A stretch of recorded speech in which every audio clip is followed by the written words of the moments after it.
Hello, everyone. Thank you so much for joining and thank you for waiting. My name is Marina. I'm from Crypto.com, and you are joining us for another live video AMA. Today, we will be joined by Sunny Liu, who's the CEO and co-founder of VeChain Foundation. VeChain Foundation is the nonprofit organization behind the development of VeChainThor, which is the leading smart contract blockchain platform for real-world adoption. It's designed to enhance supply chain management and business processes. VeChain aims to streamline these processes and information flow for complex supply chains by leveraging the capabilities of trustless data, smart contracts, and IoT technologies. VeChainThor has delivered solutions in a wide array of fields, and now it's turning its attention to arguably the greatest challenge of all, delivering sustainability at global scale. Very excited to welcome Sunny Liu, who will answer your questions today. Welcome to the show, Sunny. Hi, everyone. I guess I'm very regular to the Crypto.com AMA. It has been like 3 or 4 times. I don't even keep the records, but very nice to meet you, Marina. Let's have some fun today. Yes, thank you so much. As you said, yeah, maybe one of the most frequent guests. You're a fan favorite, and we're happy to have you. Thank you again to the community for submitting questions. We posted on Twitter about a week ago, and we received quite a few responses from the community. So let's get into as many as we can get. And thank you to VeChain for supplying some prizes who will be going out to those who are selected. So let's get into it. For those who didn't see any of the past AMAs or maybe aren't familiar with VeChain, could you give us an introduction to yourself and a bit about VeChain? Oh, no, I think Sunny. Sure. Oh, okay. For those of you who don't know me, I'm Sunny, CEO and co-founder of VeChain. I started VeChain team. Actually, before that, I was of Louis Vuitton China, and people usually ask me, people living selling the bags, eventually end up in this cutting blockchain technology stuff. My job was CIO, Chief Information Officer, basically the bridge between the technology and the solution, and technologies as well. So, I recognize the power of public blockchain since 2012 and 13. And, during the working in the Louis Vuitton, I see the inefficiencies, how supply chain were organized, and the general lack of transparency when it comes to data, suppliers, and other aspects of common business practices.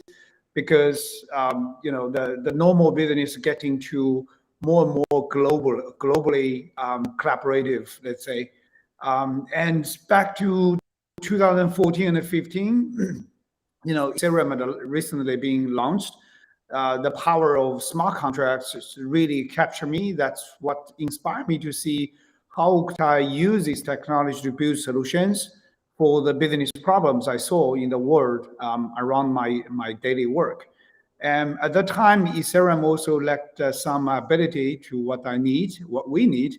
So I began a mission to build an expert team and launched a blockchain of our own.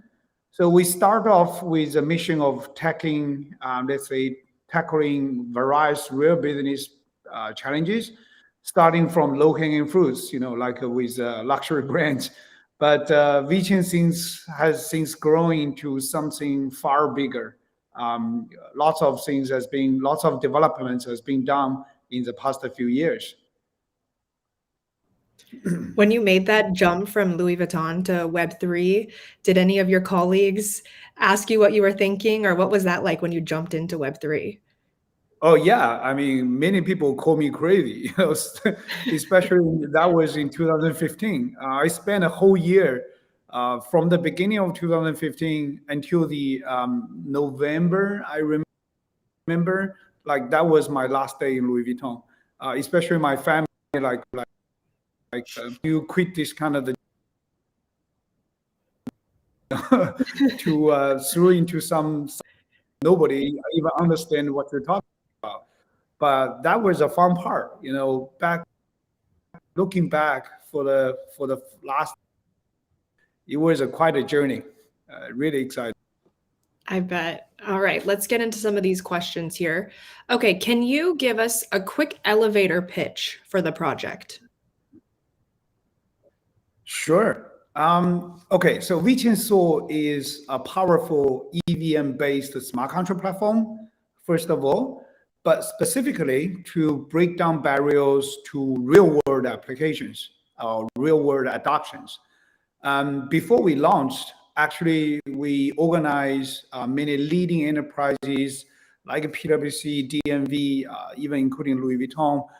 We're talking to those executives, work to find out the problems to tackle or the barriers for people think about how to use the blockchain. So things like scalability, cost, and generally making blockchain technology real world friendly was a common challenges, which actually we identify and also devote ourselves to solve with things like free delegation, multi-payment protocols. It's actually removes the need of user to pay their own transaction fees, or just as an example. So VeChain, we launched in 2017, and the mainnet was launched in 2018. That actually was the first upgrades. We start with the consortium blockchain solutions for different enterprises, but in 2017 we find out the consortium blockchain does not really go anywhere, and we decide to go to the to join the dark forest to go for the public blockchain. That was our first major upgrades. And after that, we spent years to build like hundreds different applications for different enterprises in different sectors. And since last year, we are working on the next upgrade, major upgrade. We call it second stage. We specify the value we wanted to create by the blockchain technology to go sustainability. It's lots I've been talking about, but for the past couple of years, we're building up the different POC cases, learning the experiences, and prove it is really something we should do. And especially in the last few months, we have been really working on that and try to deliver a new white paper, should be released early next year. It's gonna demonstrate, it's gonna let's say make a statement about our understanding about sustainability narrative and how blockchain and crypto technology can support the sustainability implementations. We can go there like later on, but that's a elevator pitch. Yes, we'll definitely touch on those topics a little bit later. What would you say then is VeChain's unique selling point? Well, I think VeChain has been quite unique in the crypto space. We're starting quite earlier, 2017, and even some of people will call me or call VeChain as a dinosaur coin per se. I think we have been surviving through this market a couple of circles, and to be honest, considering what's happening right now in the crypto space, it's really a survivor's game. I have been sending the emails to my team to cheer them up, like, okay, don't be impacted by whatever happened in the crypto space, but it's a survival's game. Just get to survive. And one of the unique part for VeChain, I think it's very important, is we have been insisting the vision we have been built, which is transforming the technology to the real business value. Even though right now we are upgrading to be more specified the business value to be sustainable value, but it never changed. We have been working on this part and try everything we could to adopt the blockchain technology to the real business, to the real world. We believe everyone in the world will enjoy the benefits of the blockchain technology, like internet today, with or without awareness of using it. That leads really well to my next question. So what are some examples of these benefits that everyday users will see from this project? Well, actually, a lot, I would say. We built many things in the past, tackle different, let's say, industries, like food safety with Walmart China, EV management for BYD with DMV, and also lots of, let's say, in the luxury business for track and trace, wine industries, as a My Story products from the DMV as well. So basically, from the past, we would say everything you could use it, or every daily activity you could carry on a daily basis, you could enjoy the benefits of the blockchain. Imagine, you're driving an EV car to the work, and actually the car computer are calculating how much carbon emission you could save. Once you arrive the office, you get to the notification like, okay, you're contributing how much to the to the carbon emission reduction. And when you walk to the shop, you can pick up a luxury bag, or some nice garment, but with recycled material. Actually, it's led to a use case we have done with H&M for the recycled material. So you could enjoy many things on the daily basis. And specifically, right now, we're going to the sustainability area. Just try to explore a little bit. We believe, the key point, or the critical element which is missing from the sustainability in the past few decades in the world, is about how to involve daily users, how to involve the normal people to do the personal impacts to support sustainability on a daily basis. And for sure, the challenge will be, how do you verify and how do you gather the personal impacts? And the answer is about blockchain and crypto. So if we're able to digitalize some of the daily activities and verify that by the blockchain technology in time, and incentivize, motivate individuals to do more personal impacts by your daily activity to support sustainability, then all of the impacts around the whole world gathered together will generate much greater impacts to really be sustainable. So I think this is like what blockchain and crypto can do and has to do to, let's say, to create the real business value. Very exciting. I know everybody wants to know how they can make a difference, but being able to really quantify it and see it on the phone in front of you, I think will be much more effective to getting to mobilize people. Very cool. I want to stick on this subject of sustainability for a moment. You mentioned the BYD partnership that you had, which I think you spoke about on the last AMA with us. You were talking about the carbon credits. And between now and then, there have been many updates. I want to talk about the POA 2.0 upgrade, which you guys are calling the blockchain of the digital sustainable revolution. Can you tell us a little bit about POA 2.0? Yeah, actually, POA 2.0, we have been working for many years. Even people consider like it has been delayed for a couple of years. Actually, it was not delayed, but it just really take lots of effort.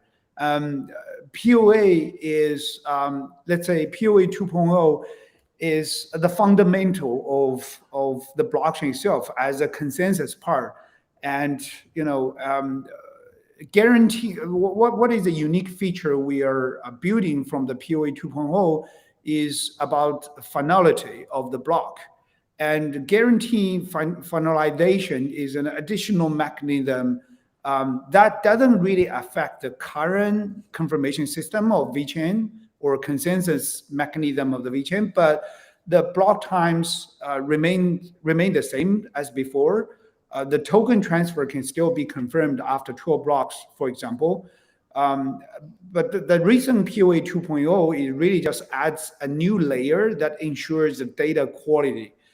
The transaction will first be confirmed by the Nakamoto consensus and then finalized by gadget we call finality with 1 bit, so short for FOB. Once the process is done, there is zero possibility that the transaction could be reverted as long as the finality security assumption holds. The factor is absolutely essential when it comes to real-world adoption, with data protection being a core consideration of a real-world adoption. Especially, in Europe, when we talk about GDPR, that kind of stuff as privacy protection and the others.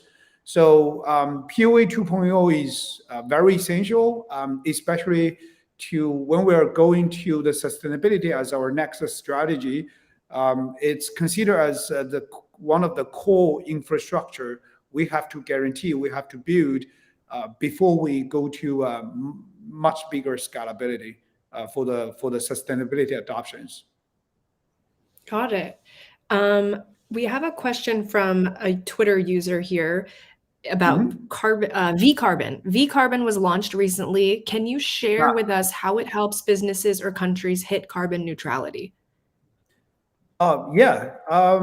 So VeCarbon is, let's say, an independent team running majorly right now in the China mainland. VeChain, we provide the technology support and also the initializing investment to that. So VeCarbon is basically building up a SaaS platform to a blockchain-powered SaaS platform for carbon accounting and carbon auditing for different enterprises in the different industries. So get to know your carbon emission is the first step, towards carbon neutrality.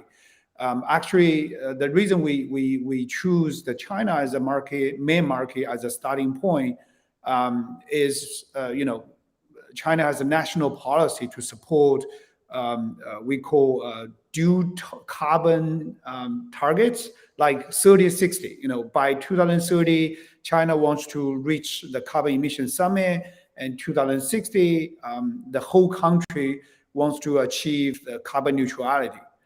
So enterprise and factories, let's say, or different entities are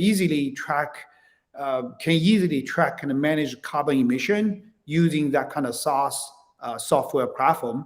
Find out which department or manufacturing process or any kind of supply chain process has the most emissions, and work with our expert team, the expert team from VeCarbon to achieve carbon emission reduction, implementing some of the improvement solutions.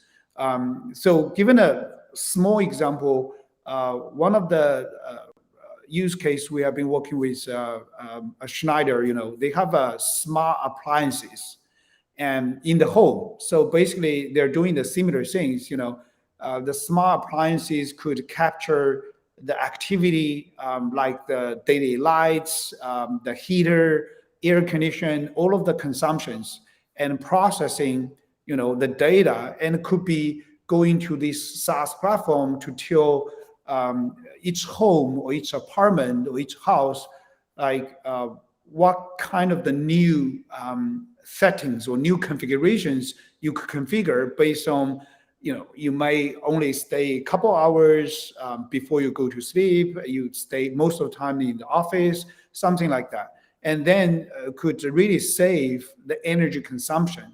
This is just one of the example, but also when we talk about, let's say, some manufacturing process, making beer or making some plastic materials, that could link to quite complicated processes or quite complicated setup. So we need the experts in this industry, in this area, try to work with the client, work with enterprise very closely, and build up the formula, like calculation formula, and also to identify the most of the auditing points from data point of view, and then setting up the smart contract, by this SaaS platform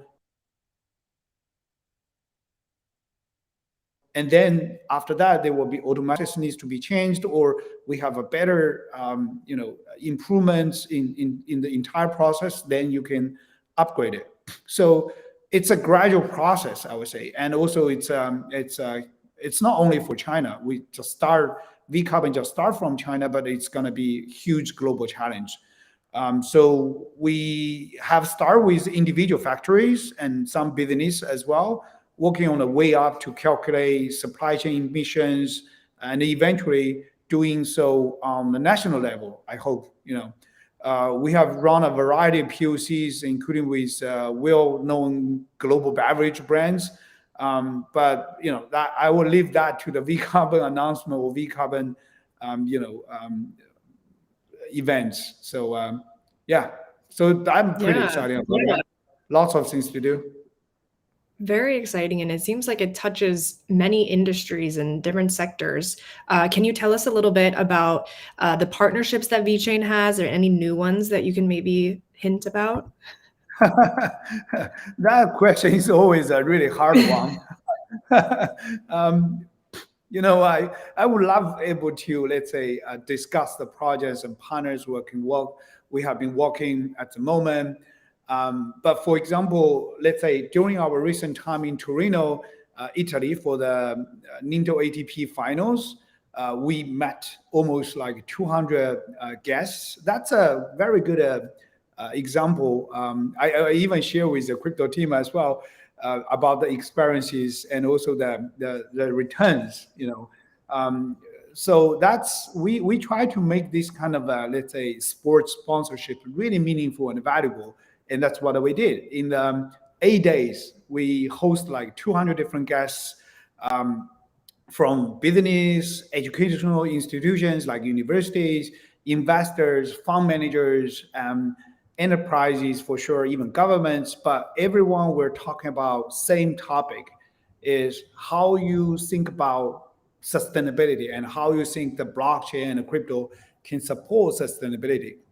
So we bring our ideas and we bring our initiatives, and the good thing is out of those almost 200 guests, we receive like zero non-interest, or I don't want to talk about this kind of thing. So everyone is very exciting about that, and actually most of them are chasing after us right now, like, okay, what about a call next week? What about we set up a meeting somewhere? So many of those are promising project leads per se, but I mean, for sure, we cannot discuss any of these yet. Similar actually with the UFC as well. With these kind of events, open many doors to new clients, new use cases, and create abundant networking opportunities. Especially about the sustainability we wanted to go for. It's not just building up the case by case. It's actually building up, sustainability ecosystem. So usually requires or involves multiple different stakeholders or players or contributors, along with the individuals as well. So we can talk about that later, but currently we're working with a very large global organization with a very strong presence. We're working with two teams of them. One is sustainability team in Milan. Another is the crypto and the blockchain technology team from Dallas, who is helping us define and build, let's say, incentivized sustainability ecosystem across a variety of industries, and helping us develop a new white paper coming early 2023. I'm personally very excited about that, as they're playing a very important role in driving our sustainability objects forward. There are some large, for sure, we have been identifying dozens of type of utility and sustainability use cases or ecosystem we want to build based on the people we met, in the past, not only Torino, but also in the past couple of years. And also the POC cases we have done, with like the Sea ocean cleanup. So we're going to tackle like 2 or 3 sustainability ecosystems as a low-hanging fruits, but not going to limit there. we're gonna replicate and starting, one by one. So it will be, let's say, I don't know, maybe 10 or even 15 years of work ahead, getting bit by bit and review bit by bit for sure. Very exciting and promising to hear that there's so many people interested in the blockchain. That leads me actually to my next question from a Twitter user, Thomas EE. He Yeah. asks, traditional businesses might not understand blockchain technology and how it can help their business. Do you ever encounter that issue, having to explain it to people? Sure. I mean, it reminds me our first case with Givenchy, back to 2016, even before the public blockchain platform was launched.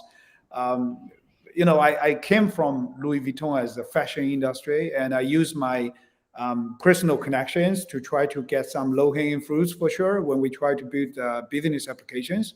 So in 2016, I traveled to Paris. I met my very good friend and also my mentor, helped me a lot, Philip Fortunato. He was the global CEO of Givenchy. And, for sure, I used my personal connection, knocked the door of his office. I tried to get 30 minutes. And I spent the first 20 minutes to explain to him, like, what blockchain is, what blockchain can do, how exciting about that, everything. It was in 2016, remember that. And then Philip shut me up, like saying, "Okay, I don't understand what you have been saying, in the last 20 minutes, but just tell me what to do." So it was a little bit embarrassing, but I'm so lucky to have good friend and also mentor like Philip, and also dare to explore this technology, this innovation. He trusts me, and also eventually he leading to trusting this technology. But the good thing is, after the POC 2016, and we are start to explore many cases and cover more products in terms of the whole across the entire supply chain process of Givenchy globally. And by 2019, we even cover 100% of leather goods for them, to help them, to have a better, more transparent supply chain management across multiple different stakeholders. So this is a really tough process, I have to admit. But I would say right now it's getting bigger, but better and better, because after years of crypto market and blockchain technology has been developing in the entire global space per se. More and more people start to understand the blockchain technology. They have been drawing attention to this market, and we don't need to spend more, let's say, dedicated time to discuss about what is a consensus, what is the difference of POW, POS, and POA, or even talking about some blocking time. Not anymore. We just go directly into the business cases. But the biggest challenge, I would say, is about how to adopt the technology into the business per se. Um, but that's our strength. Like I mentioned, before I start VeChain, uh, I was a CIO. So that was basically building up the bridge between technology and the business solutions. So you got to have a two, let's say, senses of two sides. You got to understand the blockchain technology, and you got bear in mind all of the unique features or fundamental core, disruptive features of the blockchain. But also you got to understand the business processes, and you got to match them to both. You got to marry them. Try to figure out what the good thing you can do with this technology. So for VeChain, what we are quite unique as well, we have a great partner like PwC, DNV, Deloitte in the past. Basically, we're kind of acting as a joint face, go to the market together. We have a business side, have industry know-how, and then we have technical side, with deep understanding of the blockchain technology, and then we merge them together, go to the different enterprise for different use cases. So that's a trick. Very exciting. I think it's interesting how the mass audience, we see that Givenchy did an NFT collection or something, and we think that's their first kind of foray into Web3. But behind the scenes, they've been using Web3 technology for years in their business. So I think that's really fascinating. Leads me to my next question, again from a Twitter user, Keytour02, asking about how you guys customize solutions for these customers, and was there any integration done with other ERP systems prior? Yeah, I mean, we have actually we do have a bunch of, let's say, players or let's say community projects as well. But majorly when we started, we have so-called VeChain technology as a global company. It's actually builds enterprise blockchain solution using the VeChain blockchain technologies.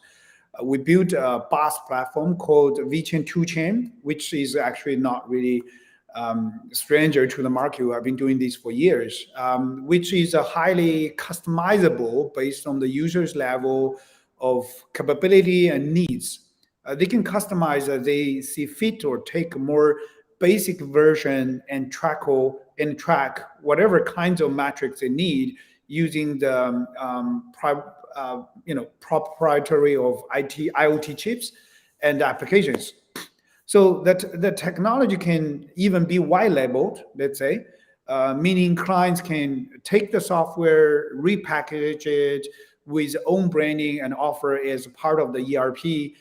For example, DNV offers various blockchain solution built on VeChain 2Chain, branded as a DNV by running our technology like MyStory, even the green passport we did with San Marino for the vaccination proof. And also PwC done the similar things with the AirTrace platform. So they build the application with the industry know-how, even some industrial specifics based on the 2Chain, so they can build the AirTrace platform. And also there are many other examples like Orion One, TrueTrace, the two US entrepreneurs, they have added VeChainThor to the ERP system as well. Not mentioning about, we also exploring this with the Salesforce in Singapore as well. So it's, I would say it's a quite a typical approach to mass adoption. Like I mentioned for the last question, you may have better understanding of the technology, but you definitely need the business, mindsets or business or industry know-how, to fit the technology into the right position of the business cases. Then you can create the value out of this technology. So that's what we do.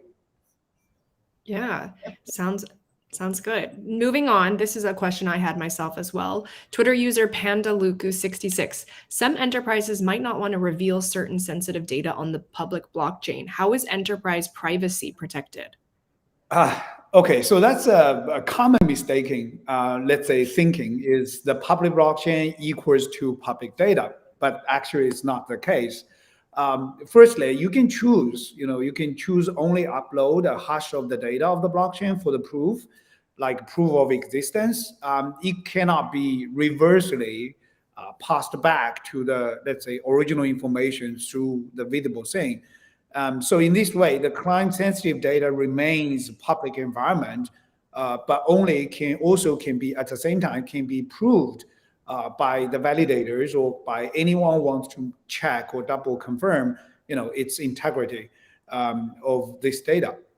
So we have been using our technology for, let's say, medical use cases, such as 2 hospitals in Cyprus and also 1 hospital in Shanghai, with the full data protection expectations.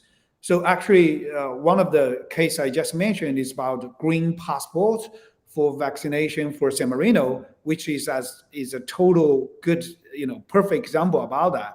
So basically, you can prove you are vaccinated or you are prove, you are you with this passport without disclosing any kind of the data. So it's perfectly full GDPR compliance in Europe. That's That's a very good example, actually. We could replicate these kind of cases. Not, I know the COVID is gone now, but we could use in some other way to let's say build some real use case, but also we don't need to worry about the private data protection at all. And plus, we also our research team also keep a very close eyes about zero knowledge proof, that kind of technology as well. Uh, for example, we had a VeChain Fellowship with Stanford Computer Science Department, actually leading by Dan Bernay. He is a top-notch professor focused on zero knowledge proof, that kind of technology as well. Actually, he showed up in our last summit in 2019 in San Francisco to demonstrate some of our co-work. But yeah, we also keep very close on zero knowledge proof, that kind of a privacy protection. If, let's say, needed, so far we don't see the real case we might need that in the real world adoption, even sustainability. But if we need it in the future, definitely we can go full speed on that kind of direction as well. Amazing. I want to shift topics now to tokenomics or tokens. We know that VeChain has two main tokens, VET and VTHO. We've got a question from Twitter user Rory Khan. Can you share how VET is used to transfer value across VeChain's network? How is it different from using VTHO as gas to power smart contract transactions? Sure. The two token model is key part of how we keep the cost to use our network. As you know, VET used to transfer value, while in summary, very short summary, VET is used to transfer value while VeSol pays for transaction fees. So on VeChainThor, VET is designated to accrue value from transactions over time as VET produces VeSol, and user needs to buy and burn VeSol to use the network, simply say. So, over time, why with growing adoption, the value of VET should grow. It's just a simple demands, because each unit can service an increasing amount of transaction, giving the utility base of value. As such, it is the most appropriate unit to settle on-chain transactions because it is designed to store the value of on-chain activity. Let's put it this way. And the VeSol mode was designed to have, let's say, adjustable parameters. And so it is not a good store value, but it is constantly generated by VET and has no fixed supply, preventing a liquidity crisis. In a scenario, there was no little in the market. There was no too little in the market. This makes it a less ideal store value of the network. However, this gives it to other desirable qualities when it comes to maintain the cost scalability of using the network. It's actually coming from the let's say the typical dilemma or the typical paradox when we think about the public blockchain. Even starting, we actually has this kind of debate in 2017 when we started. Usually the let's say the cost of using the blockchain is linked to the token value directly, right? Like when you use Ethereum for the token, but you also need to use Ethereum to pay the gas. But the typical paradox is if more demands to use your network, there will be higher price of the native token, but also means your transaction cost could be much higher. So, this kind of setup kind of creating the paradox. And we saw in the past a few times, sometimes, especially for some ignorance friend or new user of the blockchain could pay $100 or $1,000 for the gas fees without even aware of that, just because of the network congestions. So our two token system design is actually tackle this kind of issue. Okay, and we also understand that you guys have launched VeChain's own stablecoin, VUSD. Can you shed some light on the backing of this token and then how it's used within the VeChain system? Yeah, so VUSD is a US dollar packed stablecoin, fully backed and redeemable for USD at 1-to-1 ratio. It is first a stablecoin native to the VeChainThor blockchain because we see the rising demands created by the Stability, a US-based asset tokenization infrastructure provider with very strict compliance with the US regulatory authorities, as well as international ones. So it's a quite good team. I actually met them in Washington, in Washington there. Sorry, Seattle actually. They are a quite good team, and also they are quite a global as well. I know recently they are building, let's say, a developer team in Vietnam. We also, so it's quite good team, and we work from there. We can see the rising demands, specifically from US markets, not only from enterprise level, but also from community users, community projects in the future. So, and on top of that, we always believe, the blockchain mass adoption is dependent on compliance as well. Even considering about the transition period, but we need to go to the real world, so we need to take care about compliance. So, they were a good fit for our needs. The Stability platform offers many benefits, actually, including the ability to quickly and easily mint or burn the stablecoin. So after creating an account on Stability Prime, the user can swiftly deposit and withdraw USD with VUSD. So it's simply as it. Nice. Sounds, I'm actually from Seattle, so cool to hear that you guys have some connection there. Moving on, you touched on this. I know you answered it, but I just want to flash the question on screen. We're going to touch on tech. We have a question from Twitter user NFT Living Life about POA 2.0. And the question is about, will block times be slower due to the increased workload of nodes? What improvements are made with this new upgrade? Yeah, no, the answer is simply no. It's the same as before, but the block finality, we call it, FOB, is just a gadget to make sure that the data cannot be reversed or the blockchain cannot be reversed. Actually, the whole idea is coming from the famous event. I'm not sure if most of the users right now are familiar with, but MakerDAO got hacked, back to a few years ago. And Ethereum had that kind of reversed action, creating the fork like ETH and ETC today. So we try to use. Then I have been talking to my engineers team to see about like how we can make sure we're not able to experience this, to make sure the guarantee the let's say. The decentralized and the data immutability about the blockchain data, and then it comes from there. So it's just to make sure the data cannot be reversed, cannot be changed, but the block time and everything is still the same.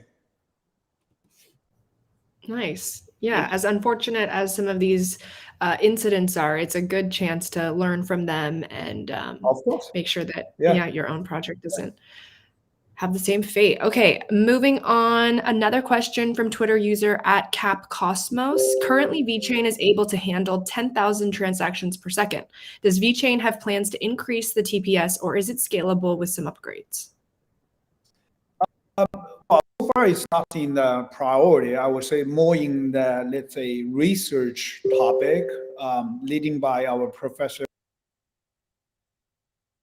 Peter Zhou. They always, the future, let's say, possible utilities or demands coming from the use cases. But so far, not in our priority, because we see, actually, I know there's some projects bragging about, like we have 1 million transaction TPS or million TPS or even more than that. But we really need to have, let's say, the use case first, have the mass adoption, when the demands coming from the business, that will drives more and strong, to the technical development. So far, let's say we focus on more building up the infrastructure tools and services, along with the POA 2.0. That was the major upgrade in terms of the consensus, in terms of the blockchain core part. But after that, we're supposed to focus on the tools and services to drive the mass adoptions to support the future sustainability ecosystem applications.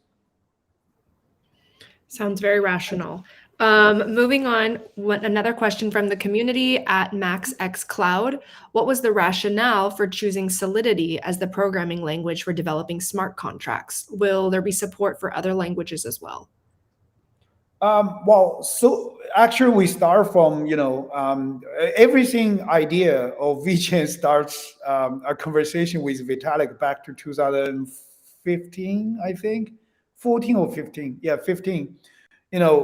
When Ethereum started, actually one of my mentors, another good friend, Shenbo, as a head of Fenbushi Capital, brought Vitalik to China market, meeting with the people, meeting with the community of Bitcoin at that time. So I was lucky to have some of the conversations with Vitalik, when we were visiting some other cities as well. Like we brought Vitalik to see Panda in Chengdu. So we had a bunch of discussions about what Ethereum can do, what Ethereum cannot do, or what is the challenges. So the idea is coming from there. And so, that's quite a natural. We selected Solidity. And actually right now, I would say it's still a good choice because Solidity still have a big base of developers. When we are working with other, partners or the community teams, it seems like quite a solid choice. And also recently we are setting up the technical center in Dublin. Just in the last 2-3 months, we already got 20-ish to 30 technical developers. So Solidity is very popular language for the development communities. So, so far we are, again, in terms of the technical or technology developments, it's like a people have to work with 2 legs, one with the technology advancement, one with use case mass adoptions. So once we made a move on the technical side, we made another move on the business side, or a few moves on the business side to drive back the demands to the technology. So far, we're again, the R&D team also, evaluating, analyzing the different language. I know there was a language about the so-called Moon, right? Move. It's a little bit focused on the DeFi protocols, but so far, we don't have that kind of the plan. All right. And now I want to shift topics to kind of looking at the future. What are you building next? Well, sustainability. That's what we're focused on. Actually, we identify ourselves 4 different stages. Generally speaking, that's the first. It's initialization that actually starting from 2017, and we built our blockchain platform, launched in 2018, and now we are more like in, let's say, before also with the testing cases. Like I mentioned, we built hundreds of cases in the different scenarios, and then we are going to that kind of the communication, the scalability cases, specify on the sustainability scenarios. It's actually, I believe this is a future, also merging the Web3 world and also the traditional world or the real world. We can talk about Web3 a little bit later, but we believe, the Web3 is, you gotta make the mission for everyone. You gotta, let's say, keep motivate the normal people can contribute. And like I said, blockchain and crypto is the perfect case, is a perfect answer for this kind of the challenges. to generate to let's say to integrate the personal or converge the personal impacts to be the greater impacts to keep sustainability moving forward. And also we have our strengths is we have great partner, also great team member who are focused on sustainability for 30 years. They have been struggling honestly in this territory. When we think about sustainability, most of the time we can see the big guys, the big corporations doing the promotions, calling for actions in the big stages. But when we think about the implementations or the driving to people's daily life, it's very hard. And our ideas and our technology readiness kind of excite them. They decided to quit their previous job and join us and focus on that part. So now we're kind of having both sets pretty well. So we got to go full speed on sustainability areas, and we have a two perspective. We gotta go. One side is how we make ourselves sustainable. Not only about the blockchain platform is going to be, let's say, sustainable, zero emission, but also our internal operations governance needs to be sustainable as well. On the other part, we're going to build up sustainability ecosystems, drive the case adoption with the sustainable value to be created, motivate and involve and motivate individuals, normal people on the daily life. So that's definitely where we're focused on, Ryan.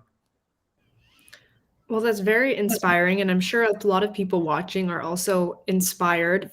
For people who want to get involved at any level, what would you recommend they do? Sorry, what kind of normal people or yeah, for those who are interested, maybe normal people, let's say, getting involved with VeChain. Well, follow the social medias and come to the great AMA like we're doing with crypto.com. The social media, we have VeChain Foundation Twitter accounts. We are very active on Twitter, and also we have a Medium as articles to sharing. So yeah, just right now, we're already on the later stage of the internet. When you Googled up everything, you will find out most of the information very handy. Nice. Well, we've actually reached the end of the questions, but I will give you, Sunny, another opportunity. Is there anything else that you want to share with the audience or leave us with any final message? Yeah, actually, it's one of the key learnings recently.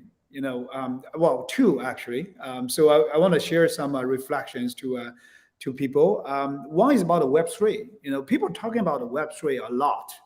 And actually, firstly, technically, it's a combination of concept or gadgets, coming from the crypto space for a long time. Tokens, NFTs, blockchain technology, and also the mindset for sure.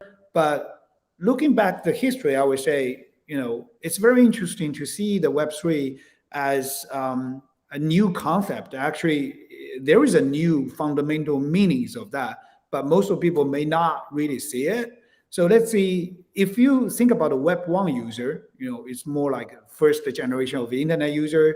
The users are quite passive. You basically receive the contents from the website, and you care about the connectivity. So the connectivity were the first priority, right? So the successful companies or platforms are actually hardware manufacturers like Cisco, IBM, or ISPs. They're building up the connections for people. So that's about a Web 1. And when we moving forward to Web 2 user, you find out, the mobility becomes the most priority for the users. User wants to not only want to connect to the internet, but also they want to connect anytime, anywhere. So the mobility is the priority, and the screen moving from a computer screen to mobile phone to TV to even the magic glass. So the users are more interactive because they're able to connect anytime, anywhere they want, right? And the Web3, I think it's more, it's another giant leap to the whole industry, because I believe the Web3 users should be more respective.